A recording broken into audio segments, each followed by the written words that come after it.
estatuto do líder do segundo partido, com assento parlamentar, que teve lugar hoje em Maputo. 3 vozes e mesmas ideias. Manuel do Araújo, Raul Domingos e Eduardo Namorete defendem a necessidade de mudanças do atual modelo eleitoral como uma das soluções para tornar a democracia moçambicana um fator de união e inclusão efetiva. Para os 3, o atual modelo eleitoral é um dos fatores de instabilidade e exclusão da sociedade. É a questão os ingleses chamam de the winner takes all, ou seja, aquele que ganha fica com todo o bolo, deixando o perdedor numa situação em que fica com uma mão à frente, se quisermos usar uma linguagem popular, e a outra mão atrás. As eleições no nosso país, desde 94 a 2014, nos mostram uma direção, uma vontade do nosso eleitorado, e essa vontade não é acomodada porque a nossa legislação prevê tratamento diferente. Situações em que nós temos uma boa representação que votam para um lado, não se pode ignorar. E é preciso que se reconheça que em todo o país há pessoas que também garantem ou dão o seu poder a determinadas pessoas. De acordo com os 3 painelistas de uma mesa redonda organizada pelo Centro de Estudos de Democracia e Desenvolvimento, que debatia o estatuto do líder da oposição, a tentativa de usar este instrumento para resolver a tensão política foi uma estratégia para fugir dos reais problemas do país. O líder do PDT e o presidente do Conselho Municipal de Quelimane apelaram hoje ao Presidente da República para tomar uma nova iniciativa de diálogo com o líder da Renamo para colocar fim à atual tensão política no país. Os 2 políticos consideram que, com os confrontos da semana passada em Manica, o país está perto de chegar a um ponto sem retorno para uma nova guerra. Estamos quase a atingir o ponto sem retorno. Tudo aconteceu enquanto o Presidente da República estava fora do país. Espero que tudo se esclareça, porque até este momento há vozes que pretendem atribuir este ataque último à própria Renamo, mas nós sabemos que dentro da Renamo não há dissidência a este nível. Pode haver diferenças de opiniões, mas não há dissidência a este nível. Há um comando que é obedecido. Senhor Presidente, nós não vamos falar. Temos que falar para nos entendermos. Temos que falar para resolver os problemas, não é falar por falar e para falar. Não, o caminho não é esse. Então, se existe alguém que aconselha o chefe do Estado, eu acho que é a altura propícia para chamá-lo à razão e aos carris, para que não deixe que este comboio descarrile. Quem está no poder é que tem a faca e o queijo na mão. Quem está no poder é que deve tomar as iniciativas que permitam realizar tudo aquilo que é a vontade de todos nós, que é ter a paz e manter o país. A Procuradora-Geral Adjunta exorta todas as forças vivas da sociedade a se envolverem na prevenção dos raptos e tráfico de albinos. A Amélia Chuquela considera que os órgãos da administração da justiça devem estar equipados e dotados de recursos para lidar com este fenómeno.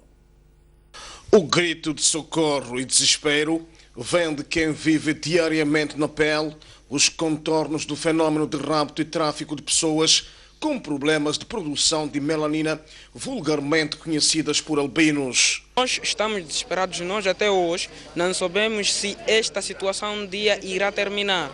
Existem vários colegas, amigos que já desistiram da escola. Têm medo de ir à escola. Eu ainda vou, mas não sei se é que vou conseguir terminar com esse tipo de situação que está a acontecer hoje. Que está mais a aumentar o assunto de raptos e mais discriminação. Sempre que nós passamos nas ruas, nos chamam de bola, da fortuna, etc.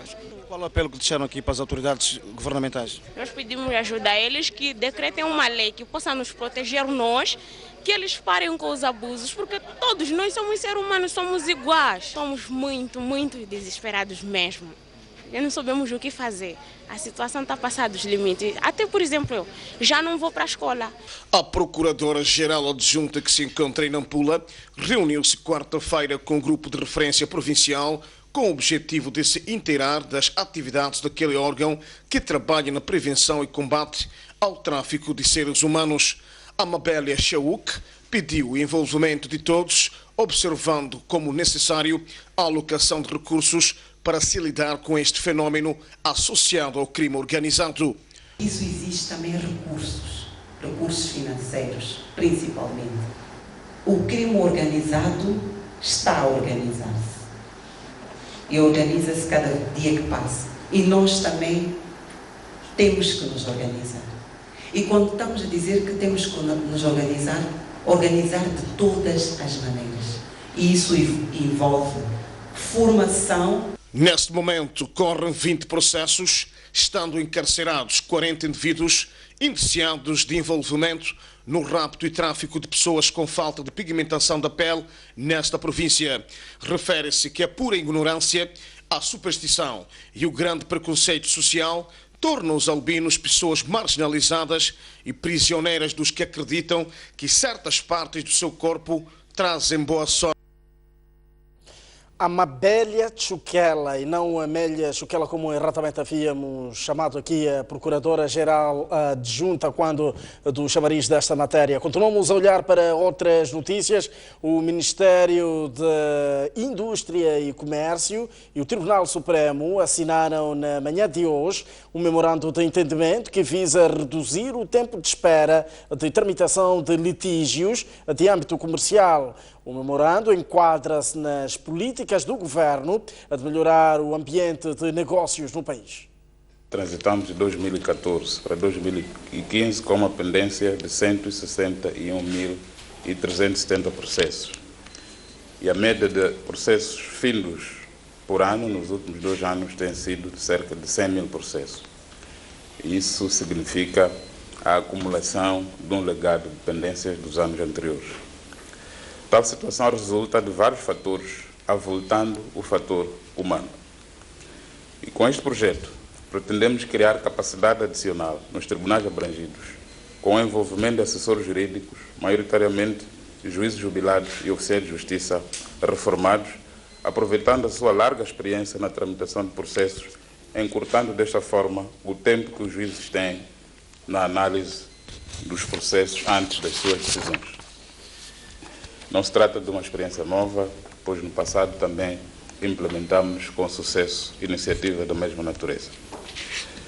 E esta iniciativa, da parte dos tribunais, é parte de um conjunto de outras iniciativas e ações que temos vindo a desenvolver e implementar para fazer face ao problema da elevada pendência processual. Entre outras iniciativas para a redução de pendências, podemos citar a criação e especialização de secções, e só em 2015 criamos 20 novas secções em todos os tribunais. Esta faz parte de uma iniciativa que temos enquadrada no processo para a melhoria do ambiente de negócio em Moçambique, e uma das componentes que temos na matriz é o desafio de reduzir o tempo com que os processos que envolvem litígios de âmbito comercial levam a ser dirimidos a nível dos tribunais. E das discussões que tivemos com o Tribunal Supremo, entendemos que seria importante desenvolver um projeto conjunto com vista a permitir a alocação de recursos que permitam que os tribunais, sobretudo o Judicial de Maputo, possa, num cronograma de 2 anos, resolver as situações de pendência que existem. Da avaliação feita em 2014, portanto, em média, temos mais de 2 anos, um pouco mais de 2 anos, para que os processos a nível das secções comerciais sejam resolvidos, e os processos que envolvam a recuperação de empresas ou falência, cerca de 7 anos. Portanto, no processo de promoção de condições propícias para atrair investimento, é preciso dar os sinais certos de que as empresas possam ver, em caso de litígios, as suas situações resolvidas com a devida celeridade. Somos Noite Informativa, edição de quinta-feira. Vamos até muito perto das 11 da noite com o melhor de informação e conversa mistura. Falando em conversa, a esta altura vamos receber o engenheiro Paulo Tovela, que é diretor científico da Escola Náutica, para nos falar da Semana Mundial de Marinha, portanto, que comemora-se esta semana. Muito boa noite, bem-vindo ao nosso espaço. O que é que temos nesta semana, mesmo para celebrar esta Semana Mundial da Marinha? Quais são as atividades, na verdade, que vão dominar a semana? Muito obrigado. Cumprimentar a STV e dizer que, de facto, a Escola Superior de Ciências Náuticas, neste momento, está envolvida nestas atividades que consistem na Semana Mundial da Marinha. Sim. Então, a Semana Mundial da Marinha é organizada em Londres, portanto, através da Organização da Marinha Internacional. Sim. Então, essas atividades praticamente cobrem toda a semana. E o lema deste ano tem a ver com a formação e educação dos marítimos. Então, a Escola Superior de Ciências Náuticas praticamente está empenhada nesta atividade da formação e educação dos marítimos. E, então, praticamente nós tivemos atividades ao longo da semana e visitamos a Escola Primária de Triunfo, onde falamos com os estudantes primários, como os futuros marítimos, praticamente esperamos que eles optem por esta carreira. E já ontem estivemos na Escola Secundária de Laulane, onde tivemos também palestras com estudantes secundários a propósito das atividades marítimas, praticamente nas atividades do ensino e aprendizagem na área marítima. O que é, na verdade, seguir uma carreira marítima? O que é que a escola superior forma? Que mercado é que tem um estudante formado em marítima? Sim, muito obrigado. Esta é uma pergunta muito importante, é uma boa pergunta para... Muitas vezes saímos, olhamos para o mar, vemos navios e... Sim, praticamente, tanto a área marítima consiste em formar indivíduos para se tornarem futuros oficiais a bordo de navios. Então, as nossas atividades consistem em... Praticamente, nós recrutamos estudantes que tenham já a 12ª completada. Então, através dos exames de admissão, eles entram para a Escola Superior de Ciências Náuticas. Então, digo matemática, física e inglês. Então, eles logo abraçam a carreira da Marinha, que vai lhes levar num sistema de blocos. Então, quando digo blocos, quer dizer, eles vão fazer toda a teoria e parte da prática na Escola Superior de Ciências Náuticas e logo de seguida vão fazer o treinamento a bordo de navios, seguindo um certo programa de tirocínios. Moçambique tem equipamento técnico e tecnológico para acompanhar todo este processo? Exatamente. Esta pergunta também é muito importante. A Escola Superior de Ciências Náuticas forma ao abrigo dos padrões internacionalmente reconhecidos, portanto, que tem a ver com as normas de formação, certificação de marítimos. Então, a nossa formação, praticamente, a primeira parte desta formação tem a ver com as aulas teóricas e práticas dentro da escola. Então, indo diretamente à pergunta, é que, de facto, nós temos lá o conjunto de simuladores que, portanto, permitem para a aprendizagem mesmo na própria escola. Então, temos 2 simuladores de navegação, temos 2 simuladores de máquinas e, com o orçamento do Estado, temos vindo a receber mais equipamento para poder formar os indivíduos. Mas só que, antes deste, nosso peixe ir para o mar não é peixe, não é? Então, praticamente, eles completam toda a atividade a bordo de navios, onde eles deverão fazer o treinamento, apesar das dificuldades que o país enfrenta neste momento para a aquisição de navios. O desfecho, fale-nos do produto final destes estudantes. Já temos estudantes no terreno, por exemplo, a trabalharem, mercê destas formações, destes cursos que têm frequentado na escola superior? Pois, nós já temos indivíduos formados nesta área. E apesar daquilo que eu acabava de dizer há bocado, praticamente as unidades são muito reduzidas, praticamente não temos navios neste momento. Eu diria, por exemplo, que no meu tempo, nós tínhamos cá uns 12 navios, portanto, que circulavam, mas a sustentabilidade tornou-se muito difícil para o próprio país. Mas estamos também, praticamente, a voltar, a retornar. Portanto, há um booming, aquilo que se diz, quer dizer, o crescimento marítimo em Moçambique já é considerável. Então, praticamente, o produto final, eles conseguem trabalho a bordo de navios. Praticamente, nós estamos a olhar muito para a indústria do gás, que é uma indústria emergente. Então, a maior parte dos graduados da Escola Náutica poderão abraçar esta área e outras indústrias relativas ou relacionadas a este negócio marítimo, praticamente. Então, o que nós formamos, de facto, temos uma formação politécnica, especialmente, eu diria, por exemplo, na área da engenharia, por exemplo, os estudantes podem se abraçar a outras indústrias relacionadas às atividades marítimas. É interessante, por exemplo, dizer que a própria indústria do alumínio, a indústria das areias pesadas, entre outras indústrias que nós temos aqui, o carvão mineral e o próprio gás que eu referia há bocado, eles beneficiam-se dos formados da Escola Náutica. Um documento científico divulgado recentemente diz que 85% dos formados da Escola Náutica conseguem emprego. É possível respeitar os padrões internacionais nos estudantes que são aqui formados? Um exemplo, um marinheiro formado, disse marinheiro, um piloto, formado aqui na nossa escola superior, é capaz de trabalhar, por exemplo, em Amsterdão? Exatamente. A formação... Quais são as linhas que orientam? Corretamente. A formação dos nossos marítimos, como eu referia há bocado, tem a ver com as competências. As competências são muito importantes. Se elas não são complementadas, então o indivíduo praticamente só vai terminar na teoria nos laboratórios. Então, o que é muito importante mesmo é on-job training. Né? Se eles vão ter a formação a bordo de navios, eles praticamente ganham maiores competências e a Autoridade Marítima Nacional já pode conferir um certo grau. Na verdade, o negócio marítimo não tem fronteiras. Uma vez no mar, a pessoa tem que trabalhar, portanto, é coberta pelas convenções internacionais e pode realizar trabalho em qualquer sítio. Então, eu diria que eles praticamente, com o tempo de mar necessário, que é o estágio, né? Eles praticamente podem abraçar, por exemplo, Amsterdão. Eu sempre pensei que o marinheiro, o mercado da marinha em Moçambique fosse alimentado pela ala militar. Afinal de contas, temos marinheiros a trabalhar, civis. Há quanto tempo é que alocam marinheiros no mercado? Há quanto tempo é que a escola aloca marinheiros no mercado? Sim, a pergunta que levantou agora trouxe algum interesse. Por acaso, a formação de marítimos depende das políticas de cada país. O Moçambique, por exemplo, tem a separação, marinha mercante e marinha de guerra. Então, as competências náuticas formam indivíduos mesmo para fazer tanto cabotagem como longo curso. Então, as nossas atividades vêm se desenvolvendo desde 1977. Então, isto é exatamente a história da marinha moçambicana.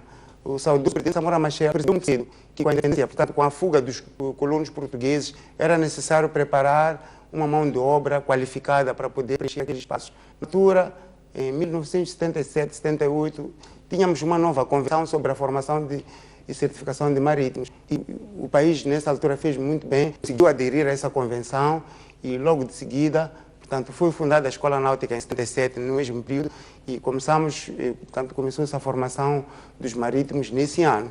Então, esses marítimos são os marítimos que recuperaram a maior parte das unidades, que algumas até já estavam em Durban, já estavam a desaparecer do país. Então, praticamente, esta atividade já vem há muito tempo. Mesmo para terminar, quais são os desafios do setor marítimo em Moçambique face a esta nova onda de tecnologias que muitas vezes já tomam conta do mundo? O Instituto Superior Marítimo está alinhado com a Escola Superior, perdão, está alinhada com este novo fenómeno?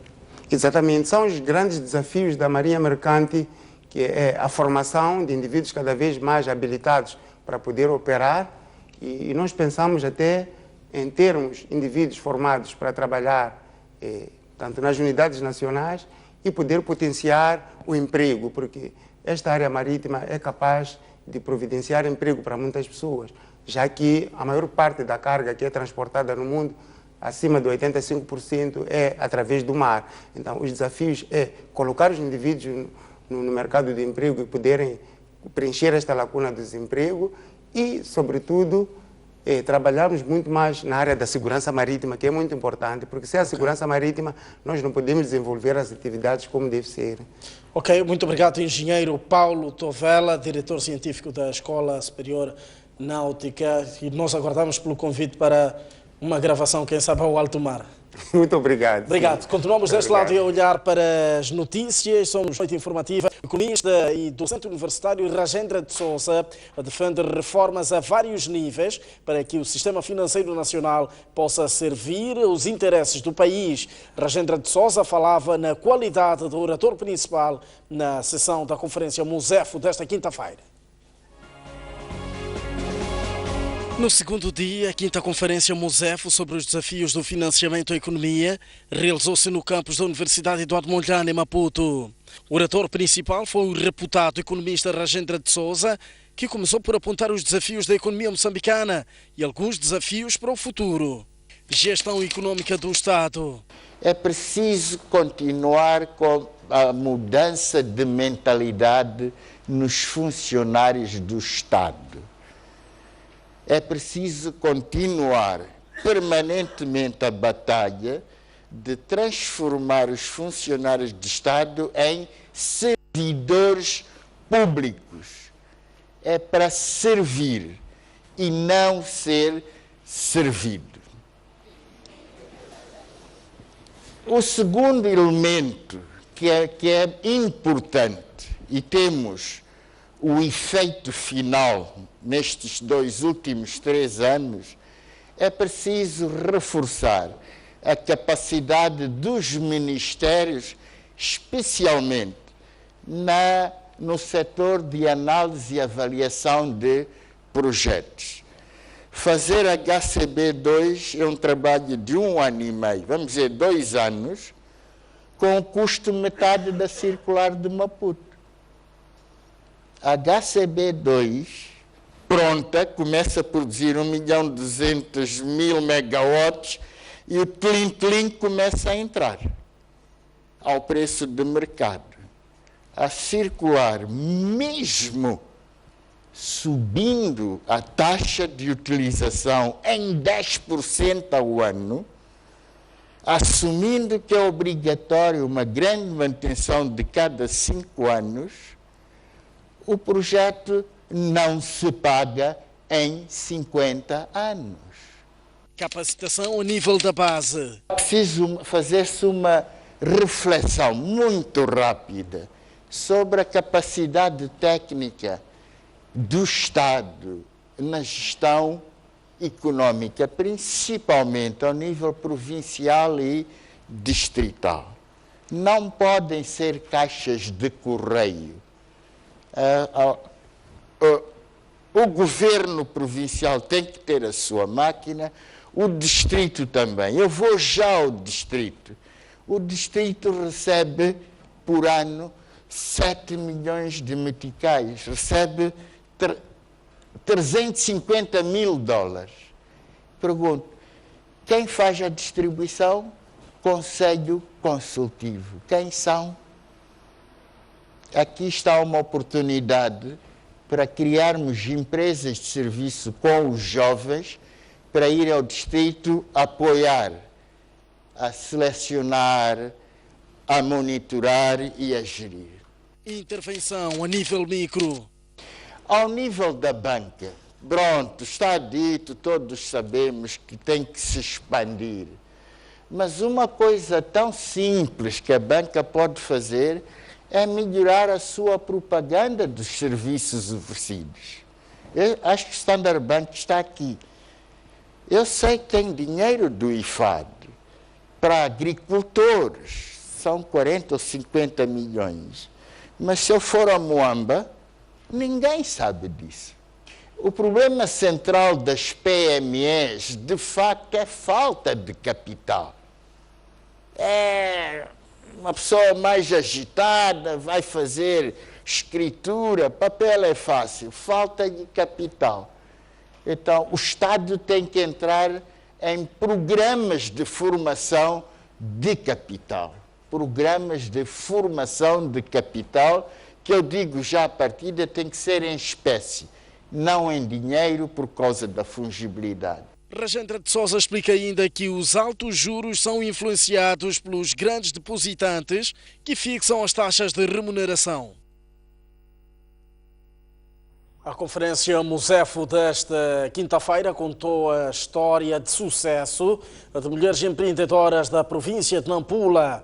Trata-se da Cooperativa de Crédito das Mulheres de Nampula, uma iniciativa que responde ao problema de financiamento que muitos empreendedores enfrentam. Esta nossa cooperativa... Helena Bandeira, presidente da mesa da Assembleia Geral da Cooperativa de Crédito das Mulheres de Nampula, uma iniciativa que tem ajudado muitas mulheres empregadoras neste ponto do país. Eu mesma, já em 2008, também fiquei emocionada. Era uma mulher que estava a precisar de fazer negócio, tinha crianças a estudar, eu também estava a estudar, andava mesmo aflita. Então vinham sempre dizendo, já um grupo de mulheres que dão dinheiro. Mas como? Eu aproximei e acabei tendo informação que não, isto é uma associação que dá empréstimo até um valor X. Começa-se por 3.000 meticais, o limite é 20, na altura o limite era 20 meticais. Eu aproximei também, fiz parte do grupo, passei a ser membro daquela Caixa das Mulheres.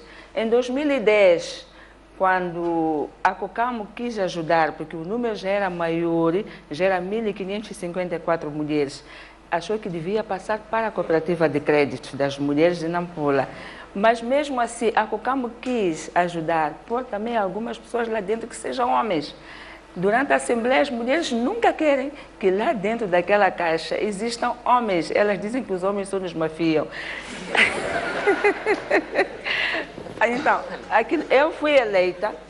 O responsável pela divisão de serviços financeiros da Accenture, João Tavares, disse que a Cooperativa de Crédito das Mulheres de Nampula tem aspectos de humanização dos serviços financeiros que podem ser aproveitados pela banca moçambicana. A Associação de Crédito de Mulheres que gosto muito de ouvir Helena Bandeira falar e houve outras coisas que me disse no outro dia que me impactaram muito e que é, nós vamos ajudar as mulheres ao longo de todas as suas necessidades. Tudo aquilo que eu falei, de cliente como um todo, proximidade, conhecimento, confiança, esta associação já tem. Já tem tudo, não falta nada. E, portanto, é o perfeito agente bancário de um futuro banco. João Tavares apelou, por outro lado, aos presentes a terem iniciativas concretas e não serem meros assistentes. Um empreendedor assume uma responsabilidade pessoal. Eu não posso dizer que a responsabilidade é só dos bancos, só do governo, só dos outros. Eu não posso falar em responsabilidade social e responsabilidade ambiental sem falar em responsabilidade pessoal. E nós temos que assumir a nossa responsabilidade pessoal e perguntar-nos a nós mesmos, estou a dar o melhor? Estou a conseguir o melhor? Os outros estão a lucrar o melhor de mim mesmo ou não? A administradora do Millennium BIM, Liliana Catoja, diz que é importante definir novas maneiras de estar na banca e expandir os produtos. Por seu turno, António de Sousa, de Pelouro Financeiro da CTA, diz que as opções de financiamento cobrem as necessidades do setor privado.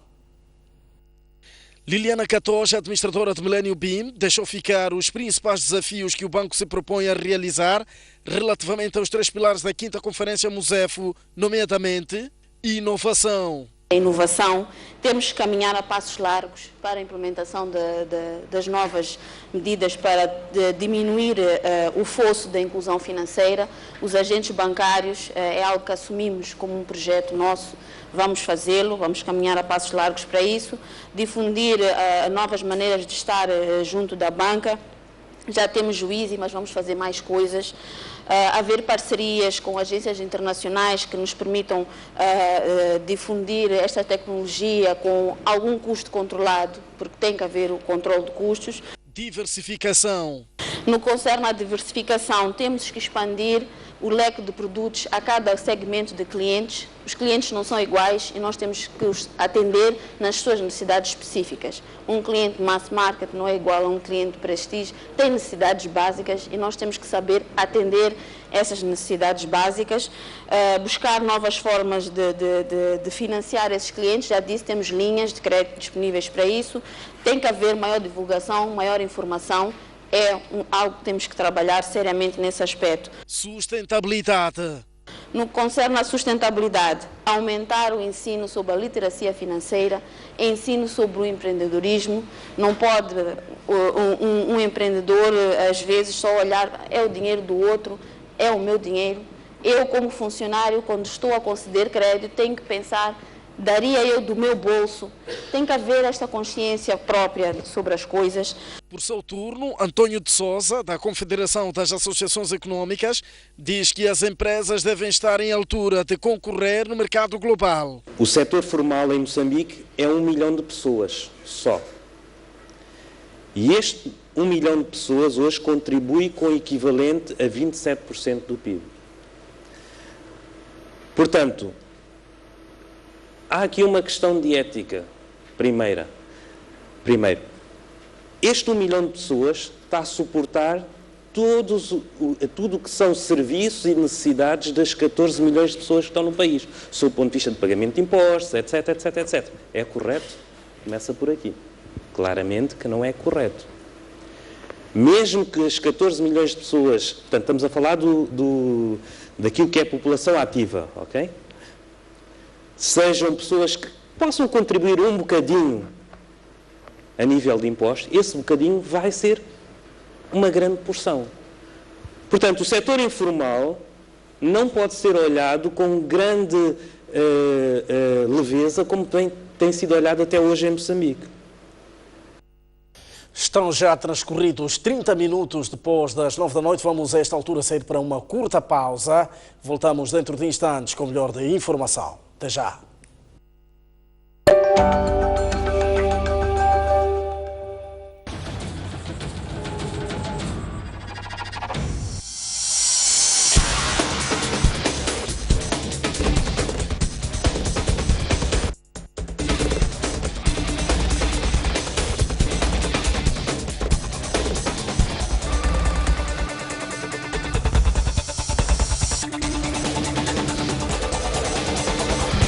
STV também é desporto.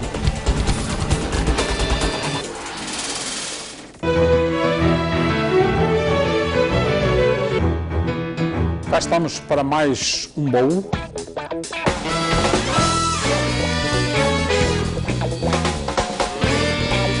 Este programa era uma da O grupo de trabalho era a cumplicidade que havia. A escola é que nos leva para os clubes. Ser tático. Nós tínhamos o conhecimento básico de senegalês. Eu vinha a jogar com orgulho patriótico. Sempre que voltamos derrotados, o balanço é sempre positivo. Fiz um grande jogo contra o Futebol Clube de Porto à noite e eu não conseguia gritar o golo, E agora temos os nossos compatriotas de volta.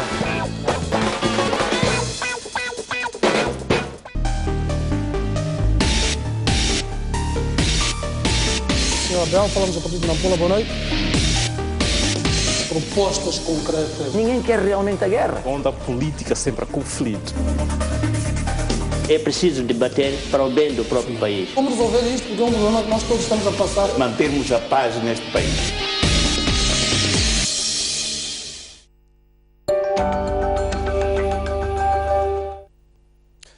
Olá, muito boa noite uma vez mais. Estamos de volta à noite informativa e continuamos a olhar para a atualidade nacional. Foi inaugurado esta quarta-feira o Porto Internacional de Nacala, um dos principais do país. O ato foi presidido pelo Ministro dos Transportes e Comunicações, Carlos Mesquita.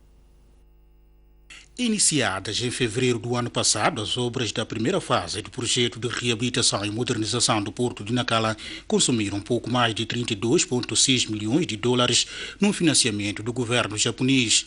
Falando no ato da inauguração, Carlos Mesquita, ministro dos Transportes e Comunicações, desafiou a empresa concessionária Portos do Norte no sentido de apostar na formação dos seus colaboradores com o objetivo de dar resposta ao investimento ora aplicado e sempre com olhos postos no mercado portuário.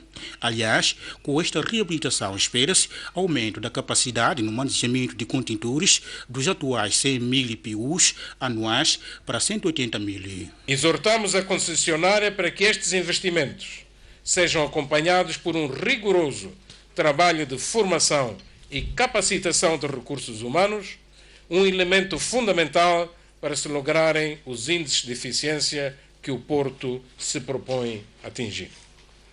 A eficiência de um porto não se atinge apenas com máquinas modernas e boas infraestruturas. São os homens que coordenam e implementam as operações portuárias devendo ser prestada especial atenção toda esta componente. Entretanto, com a conclusão da fase 1, decorrem neste momento os preparativos das fases subsequentes do projeto, que consistirão no melhoramento das vias de acesso internas, construção do terminal ferroviário, reabilitação e expansão do cais, aquisição de novo equipamento, entre outras ações. Para as fases 2 e 3, cujo processo de preparação dos respectivos concursos está na fase final, vai comportar a melhoria das vias de acesso, construção do terminal ferroviário de contentores, reconstrução e expansão do cais, para além da aquisição de equipamentos modernos de manuseamento de cargas. Aqui queremos ver mais ainda a componente local envolvida nestas fases. Tive imensa alegria de verificar com meus próprios olhos, juntamente com o senhor ministro, esta obra ficou completa, com novos equipamentos e partes bem reabilitadas. Para além de presidir a cerimônia de inauguração, Carlos Mesquita, ministro dos Transportes e Comunicações, visitou o complexo portuário que beneficiou de obras de reabilitação e modernização e acompanhou o ensaio de equipamento moderno instalado dentro daquele estabelecimento portuário, incluindo o novo sistema de combate ao incêndio. O porto de Nacala, no ano passado, atingiu a sua capacidade máxima de volume de cargas manuseadas, estimado o volume, neste caso, em pouco mais de 2 milhões de toneladas, segundo referiu Fernando Couto, presidente da Comissão Executiva da empresa Portos do Norte. Sr. Ministro, eu sei que o senhor gosta de números e digo, o ano passado, sob a gestão da Portos do Norte, o Porto de Nacala atingiu o seu máximo volume de cargas manuseadas neste porto. Passamos as 2 milhões e 100 mil toneladas manuseadas neste porto. Sr. Ministro, a Portos do Norte, desde que tomou conta da operação portuária, pagou 4 milhões e 700 mil dólares em rendas de concessão fixas. Pagou 246 milhões de meticais em rendas variáveis. Pagou à concessionária, situação sui generis, 102 milhões por estarmos aqui a operar o Porto de Nacala. Demos aos cofres do Estado, a impostos, 213 milhões de meticais. E contribuímos para que este projeto se tornasse possível na realização de obras que foram necessárias e que não estavam cobertos a custo do projeto, com 6 milhões de meticais. Sr. Ministro, este é o nosso compromisso. É o compromisso de continuarmos a trabalhar, de trabalharmos em conjunto com todos os operadores. Para o presidente do Conselho de Administração da empresa Caminhos de Ferro de Moçambique, para além das obras de reabilitação e modernização do Porto de Nacala, que tiveram a duração de 18 meses, dos 16 previstos, o projeto contemplou igualmente a formação de 75 técnicos nas áreas de gestão portuária e manejamento de equipamentos diversos no território japonês, assim como na cidade portuária de Nacala. A reabilitação de 300 metros de cais, dos quais 120 metros são para combustíveis e 190 metros destinados a contentores. A reabilitação de uma área de 13 mil metros quadrados destinados ao armazenamento de contentores, bem como a aquisição de 4 unidades de equipamentos de tecnologias de ponta para o manuseamento de contentores. Destaca-se, igualmente, a instalação de equipamentos para o manuseamento de combustível e o sistema de combate a incêndios. De referir que a segunda fase do projeto de reabilitação e modernização total do Porto de Nacala prevê arrancar no princípio do próximo ano. Mais um acidente mortal. 8 pessoas morreram e 24 ficaram feridas, vítimas de um acidente de aviação no distrito de Mogovolas, em Nampula. 24 pessoas contraíram ferimentos, entre graves e ligeiros, e 8 perderam a vida em resultado do sinistro ocorrido quarta-feira no distrito de Mogovolas. Os feridos foram encaminhados ao Hospital Central de Nampula, onde recebem cuidados médicos. Do número dos internados, 14 tiveram alta ainda ontem por apresentarem um quadro mal, enquanto outros 10 permanecem naquela unidade sanitária, dos quais 7 em diferentes enfermarias e 10 salas de atenção. Eu acho que o motorista não é culpado, ele fez tudo que ele conseguia, mas não aguentou. Onde é que foi? Ali, naquela ponta ali, Dinamtile. Ocorreu ali mesmo. Estávamos aqui na Nampula para Moma. Depois o carro voltou para trás. Era que tipo de carro? Era um bombo. Nós saímos de cá, de Nampula, em direção a Moma, ontem. Mas chegando em Dinamtile, tem naquela ponta ali assim. Então, naquela subida, o carro já não estava a conseguir desenvolver. Então, parou, acho que ele estava já a entrar com umas mudanças um pouco alto. Então, o carro já começou a recuar para baixo. Então, dali, prontos. Logo, o carro desabou para embaixo da ponte. O governador da província de Nampula dirigiu-se ao fim da manhã desta quinta-feira ao Hospital Central para confortar as vítimas daquele acidente. Vítor Borges lamentou o sucedido e prometeu assistência aos doentes. O que agora temos em mente é prestar toda a assistência. Os médicos são bastante empenhados em tratar de tudo aquilo que são os traumatismos que estes doentes sofreram. Alguns traumatismos cranianos, outros, enfim, de outra natureza física. E o que eu notei nos profissionais de saúde é que todos são bastante empenhados em prestar a assistência necessária. Precisamos de aguardar para ver resultados nos próximos tempos. Estima-se que no autocarro seguiam 38 pessoas. Vítor Borges apelou na ocasião a se prestar maior atenção nas viaturas, por forma a que as viagens sejam feitas em condições seguras. 3 jovens foram barbaramente assassinados a tiro ontem à noite na cidade de Maputo. O crime que aconteceu esta quarta-feira está a deixar em pânico os moradores.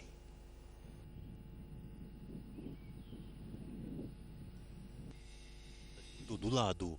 Tudo começou por volta das 20 horas, quando 2 grupos começaram a discutir nesta rua, no bairro Laulana. Minutos depois, segundo testemunhas, houve vários disparos. Os moradores do bairro descrevem que foi um momento de pânico e quando se aproximaram ao local, apenas uma das vítimas ainda estava viva, só que veio a morrer por falta de pronto-socorro. Ouvimos 4 tiros. Minha mãe nos chamou para a sala para podermos abaixar, porque agora há muita bala perdida. Focando depois de uns 2 minutos, ouvimos um carro, parecia uma Alteza. Deu mais 5 tiros. Voltou, deu volta, voltou. Acho que ele vinha confirmar se os corpos estavam mortos ou não. Deu mais 8. Foi quando a minha mãe começou a rezar, né, para tentar nos acalmar. Quando nós saímos para fora, nós todos queríamos saber o que estava a se passar. Meu vizinho disse, o que se passa, o que se passa? Nós todos saímos. Quando nós viemos para aqui, vimos os 3 corpos e um ainda estava com vida. Que estavam acho que todos aí dentro do carro. Só que de repente discutiram aí dentro do carro, acho que estavam a fazer um negócio, eu não sei. Só que aquele negócio acho que não correu bem. É quando mandaram descer aqueles 3 jovens aqui. Depois de descer, aquele barulho, depois começaram os tiroteios. Falta 16 tiros por aí. O som da KPM estava a subir ontem. Há muita criminalidade, roubam carros, às vezes fazem assalto mal armado nas residências. A polícia na cidade de Maputo diz tratar-se de grupos de criminosos rivais e revela que já tem pistas. No local de facto, portanto, para além dos 3 corpos sem vida, foi encontrada também uma arma de fogo do tipo pistola contendo 8 munições. E neste momento o trabalho continua no terreno. Como referi, faziam-se transportar em viaturas também não identificadas, mas a polícia, portanto, tem informações de algumas características, portanto, das tais viaturas e que neste momento, portanto, estão mesmo sob segredo, portanto, da investigação criminal que está a decorrer neste momento. E acredita-se que pelo trabalho que está sendo levado a cabo, os indivíduos serão identificados e de certeza serão responsabilizados. Portanto, como referi anteriormente, tudo indica que tenha sido ajuste de contas entre elementos de quadrilhas diferentes. Um dado curioso neste caso é que as vítimas foram encontradas algemadas. Aliás, esta não é a primeira vez que acontece um crime desta natureza aqui neste bairro de Laulane. Numa rua posterior a esta, outros 2 jovens foram encontrados mortos ainda este ano nas mesmas circunstâncias. Com imagens de Isaac Langa, Antônio Frades para ESTV. Uma das principais embarcações que faz a travessia Maputo-Catembe embateu contra uma barreira ontem à noite e ficou retida com centenas de passageiros. A embarcação é a mesma que no domingo passado avariou no meio do mar. As imagens foram captadas por um vídeo amador e mostram a embarcação entre o mar e a terra, logo depois de ter embatido contra uma barreira de pedras montada para evitar a erosão. A embarcação estava já perto da Ponte Cais, prestes a atracar, quando o incidente ocorreu por volta das 18h40. A bordo vinham centenas de pessoas, incluindo crianças, que entraram em pânico.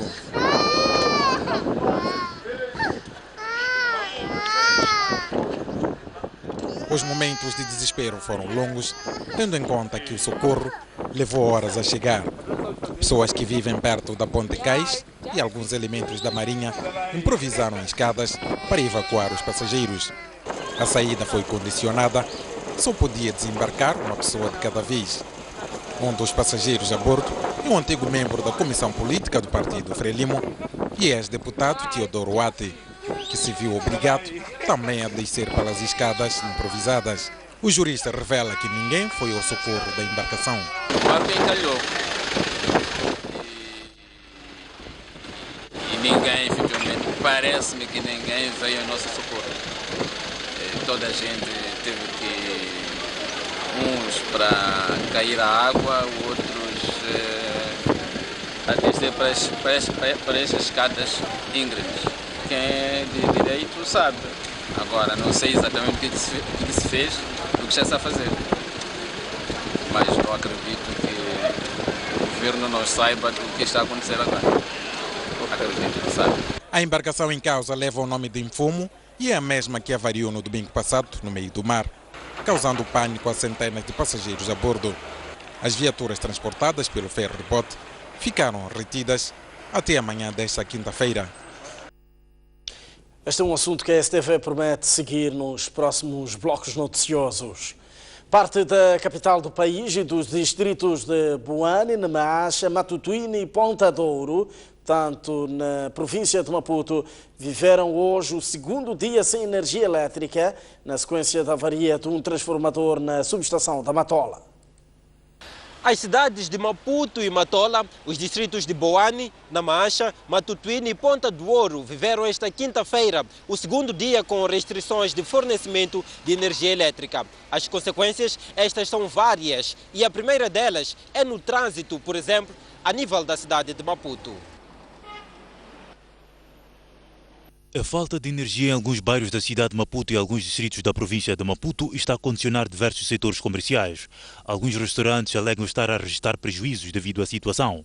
Realmente isto tem sido um verdadeiro pesadelo, como deve imaginar, sem energia há 2 dias. Nós temos um gerador, mas que o próprio gerador está com problemas e, portanto, tem sido muito mau. Neste momento já estamos sem água. Parece que não é caso único o nosso e para trabalharmos e mantermos o restaurante e o café a funcionar tem sido um esforço de todos nós enorme. Hoje não podemos fabricar pão, o fabrico é feito à noite e só tivemos a primeira fornada de pão, não houve pão o dia todo. Bolos, metade é fabricada, a outra metade não, e não havendo água isto só vai agravando. Nesses 2 dias há igualmente restrições no fornecimento de água potável, por isso houve quem logo recorreu a buscar água através de bidões. Por outro lado, os estudantes que frequentam o curso noturno não assistem a aulas desde que o corte de energia foi registado. Um dos exemplos é a Escola Secundária Francisco Manhanga, em que, apesar da situação, alguns estudantes dirigiram-se à escola. Porque saímos de casa, estudamos, mas como não tem energia, só podemos voltar para casa. É perder muita matéria e também já estamos quase a fazer uns exames, é complicado. A matéria assim vai se agravando, então os exames que vamos fazer não se sabe como é que vai ser, é mesmo Muito triste. A forma de se resolver esse tipo de situação para que não haja perca das aulas ou da matéria, deveria procurar mecanismos de estabelecer um gerador. Assim, quando haver falha de energia, poderão ligar e poderemos estar a aprender. Parte de Maputo às escuras. Ao anoitecer, este é o retrato do drama que se vive em algumas artérias da cidade. A iluminação só é feita com base nos veículos automóveis e em casos de cruzamentos como estes, que dependem de sinais luminosos como semáforos para fluir o trânsito, instala-se o caos.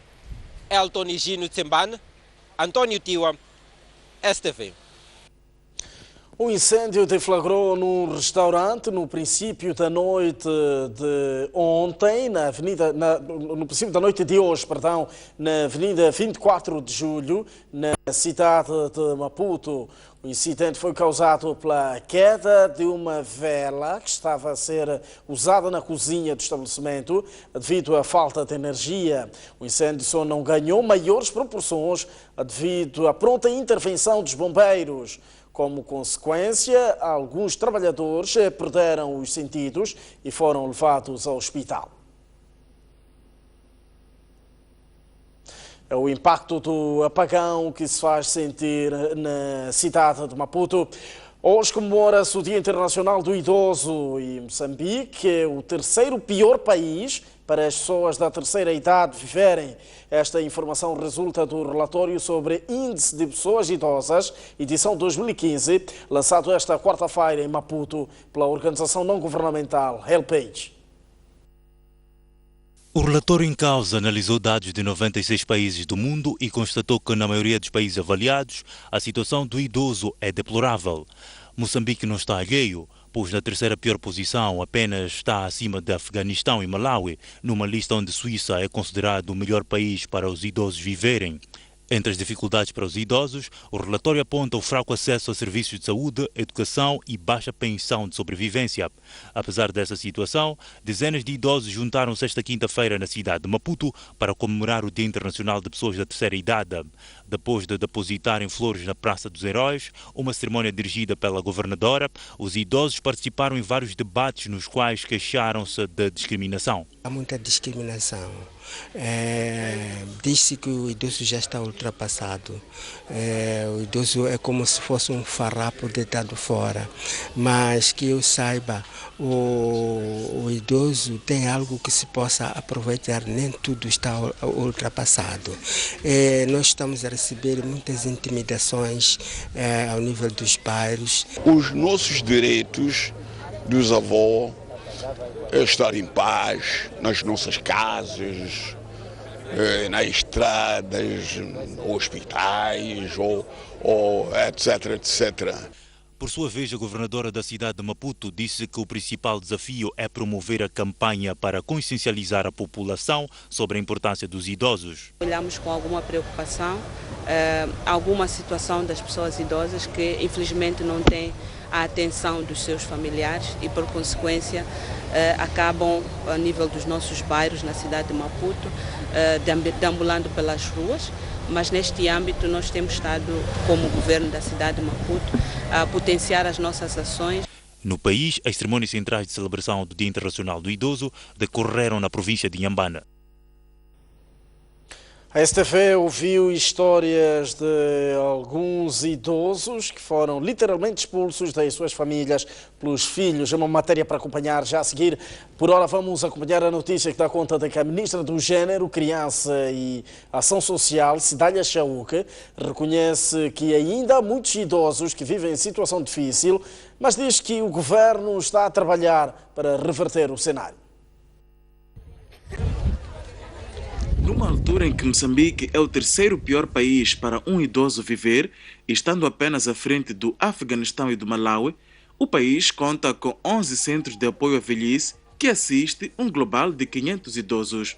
De 2014 a 2015, Moçambique subiu apenas uma posição no ranking da HelpAge Internacional, mas a Ministra do Gênero, Criança e Ação Social, Cidália Chauk, diz que a aprovação dos instrumentos de proteção à pessoa idosa são prova da vontade do governo em melhorar a situação em que vive aquela camada da sociedade. Estes instrumentos e outros pretendem promover maior cidadania, proteção e assistência das pessoas idosas e valorizar desta forma a sua contribuição nos diferentes processos de desenvolvimento do país. Para garantir uma melhor assistência social à pessoa idosa, o governo tem estado também a implementar programas para o bem-estar social das pessoas idosas. É assim que no subsídio social básico implementado pelo governo, dos 340 mil beneficiários, mais de 93% são idosos. Por outro lado, Cidália Chauk desafia a sociedade a acabar com as agressões e humilhações a que os idosos são submetidos, muitas vezes por pessoas da sua própria família. A prevalência da situação de abuso de negligência, caracterizada pela falta de respeito, violência física e psicológica, humilhação, abandono e ainda as acusações de feitiçaria das pessoas idosas, muitas vezes por familiares, são sinais muito preocupantes e constituem grandes desafios do nosso governo e da sociedade para uma maior proteção e valorização à pessoa idosa. Esperamos que com a aprovação da lei da promoção e proteção da pessoa idosa, onde alguns destes problemas constituem crimes, podem desencorajar a prática destes atos. As cerimônias centrais da celebração do Dia Internacional do Idoso tiveram lugar no distrito de Massinga, em Inhambane, onde a ministra do Gênero, Criança e Ação Social, Cidália Chauk, inaugurou o único centro de apoio à velhice existente na província. Agora sim, acompanhe histórias de alguns idosos que foram literalmente expulsos das suas casas pelos seus próprios filhos. As histórias destes idosos já não são novidade, pois iguais a estas pessoas, há muitas outras na mesma situação. São pessoas que um dia já constituíram família, tiveram filhos, viveram nas suas próprias casas, mas hoje contam histórias de arrepiar de atos bárbaros praticados por quem tem a obrigação de proteger e cuidar. Meu filho mandou-me embora de casa e disse que eu é que lhe feiticei. Só não me bateu porque os vizinhos interviram.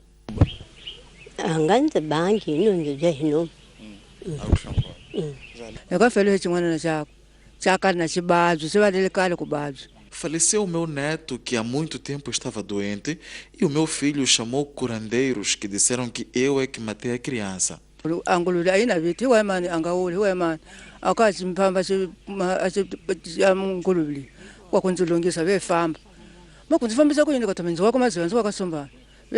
Ele mandou-me embora da casa e disse aos outros meus filhos para que não me acolhessem.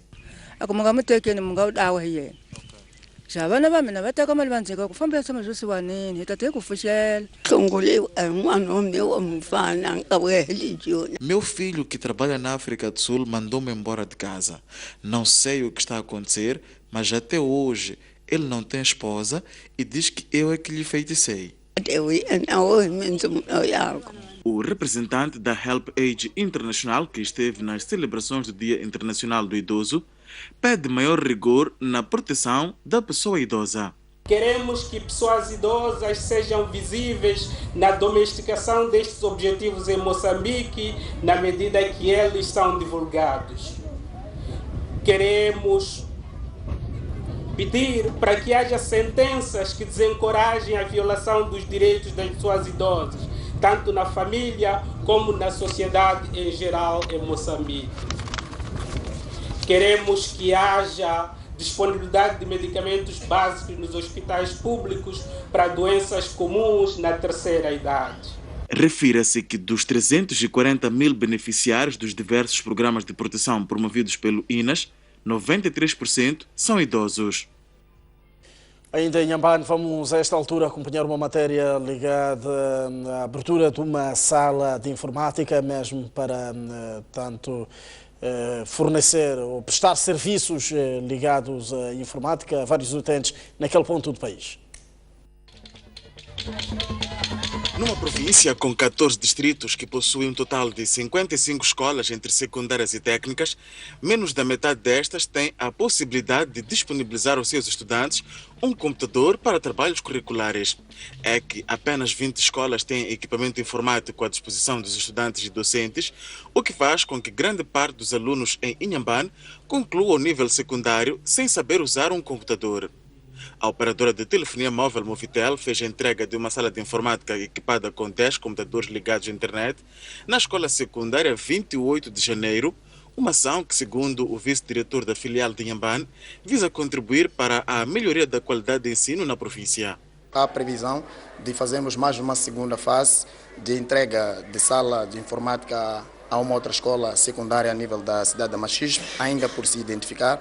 Portanto, a nossa visão é mesmo dar valor à escola como a nossa base para o futuro. Portanto, o nosso objetivo primário aqui é garantirmos maior e mais qualidade de ensino a nível nacional. A diretora provincial adjunta de Educação, Beatriz Mufanequisso, diz-se preocupada com a falta de salas de informática nas escolas e, por isso, apela aos beneficiários da sala oferecida pela Movitel a fazer o uso da mesma com responsabilidade. Para a direção provincial é uma mais-valia e achamos que os alunos vão ter espaço de poderem investigar, vão ter espaço de preparar os seus trabalhos e é uma oportunidade para quase toda a comunidade estudantil, professores também poderão se beneficiar para preparar as suas aulas. Gostaríamos de advertir a todos os utentes que vão se beneficiar desta sala de informática para o uso racional e usar com responsabilidade para permitir que o equipamento seja mais duradouro. Refere-se que em Moçambique, menos de 5% da população tem acesso a um computador. Vamos a esta altura observar mais um breve intervalo. Voltamos dentro de instantes para pontuar a informação na segunda hora de Noite Informativa. Até já.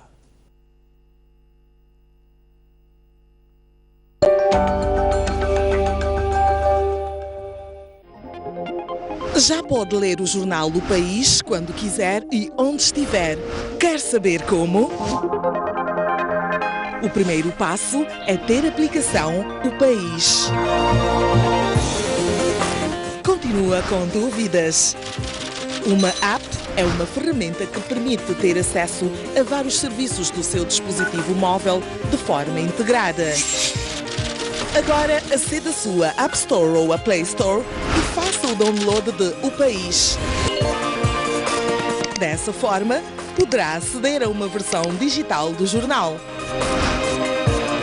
Assim, não deixe de acompanhar todas as edições do jornal.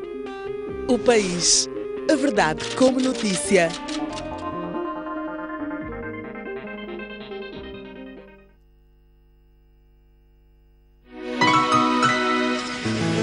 Moçambique é um país com um vasto repertório artístico e cultural.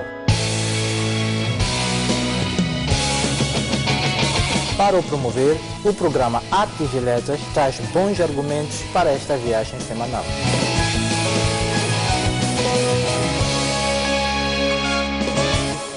Conversando com os nossos autores, o Artes vai mantê-lo informado sobre os eventos artísticos, dando-lhe a imagem do que o país oferece ao longo da semana. Sempre gostei de escrever poesia. O impacto do livro na minha vida é muito grande. Trazer essas danças. A literatura não é sobre a verdade. Todos os sábados à tarde, contamos com a sua companhia.